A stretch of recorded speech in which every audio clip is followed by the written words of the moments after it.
Welcome to the deep dive. You know, for decades, we've been grappling with this huge cosmic mystery, dark matter. Right, the invisible stuff. Exactly. It supposedly makes up, what, 27% of the universe? Yeah. We see its effects everywhere. Galaxies spinning way too fast, light bending strangely. The gravitational evidence is pretty strong. But we've never directly found it. It's this massive cosmological conundrum. It really is. So today, we're diving into something really different. A radical new paper. It's called FBSR, and it offers a pretty wild alternative. Yeah, it's quite provocative. The core idea, basically, is that maybe we don't need dark matter particles at all. No particle. No particles. The paper argues that the effects we attribute to dark matter actually come from the fundamental geometry and topology of spacetime itself. Okay, wait, so not new stuff, but how gravity works, how space-time is. Precisely. It's about the fabric of the universe, not mysterious additions to it. Okay, let's try and unpack this. How does this FBR idea actually work? It's built on three core foundations, right? Axioms. That's right. 3 axiomatic foundations. They're pretty mind-bending, as you said. So what's the first one? Lay it on us.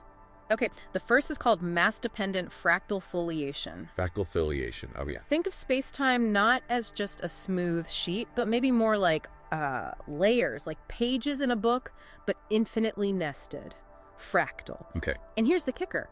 How these layers are structured, how they're foliated, actually changes depending on the mass that's in that region of space. So mass isn't just like sitting on space-time and bending it. It's more fundamental. Mass is actively shaping the very texture of space-time, its fine structure. And that changing texture, the theory says, creates gravitational effects that look exactly like dark matter. Wow, okay, that's a big shift. So mass defines space-time's nature, not just warps it. Got it. Okay, that's the first one. What's next? The second axiom deals with something called emergent non-locality via the renormalization group. Bit of a mouthful. Non-locality. Does that mean like action at a distance? Sort of. It means gravity at one point isn't just determined by the matter right there. It's influenced by a much wider area, maybe even, cosmically large regions. Okay, so influences from far away. How does that emerge? It comes from a standard physics tool, actually, the renormalization group. It's about how physics looks different at different scales, tiny versus huge. This process naturally generates this non-local influence. It's the mechanism that produces that extra pull we call dark matter, but without any actual matter doing the pulling. Right, so the universe's behavior across different scales sort of conspires to create this large-scale gravity effect. Yeah.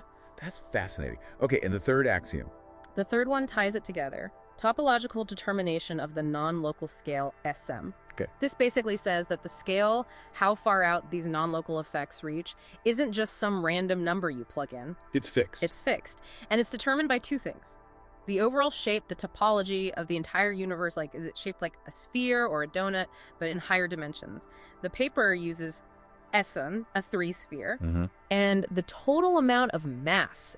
So the global structure of the cosmos and the total mass tell you exactly how strong this non-local effect is locally. It removes arbitrary numbers, which is, very elegant. That does sound elegant, linking the whole universe's shape to gravity right here. Yeah. But, these are big claims. What makes this paper stand out technically? Are there potential problems? Well, that's where it gets really interesting. The paper claims it rigorously derives a gravitational theory and action that is unique, ghost-free, and ultraviolet UV-finite. Okay, break those down. Ghost-free. Ghost-free means it's physically consistent. No weird negative probabilities or instabilities that plague some alternative gravity theories. It's stable. Good.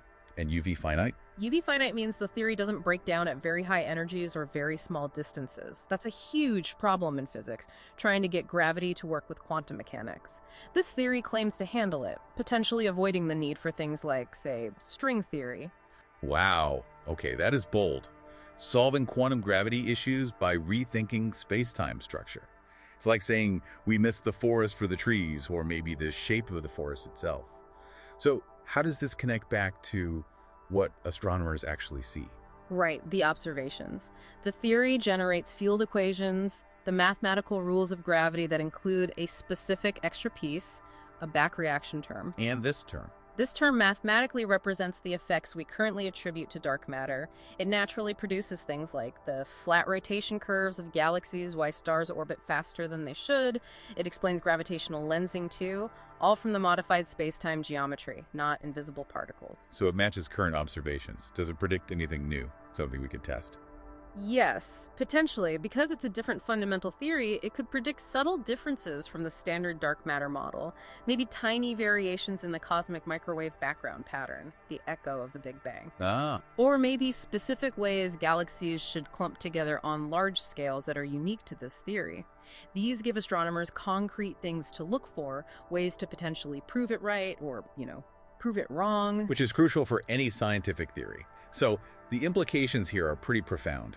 If this holds up, no need for exotic dark matter particles. Exactly. It could simplify our picture of the universe's contents quite a bit. And it offers a new angle on unifying gravity and quantum mechanics. A completely different path, potentially. It's exciting. So here's a final thought for you to consider, something to mull over. Go on.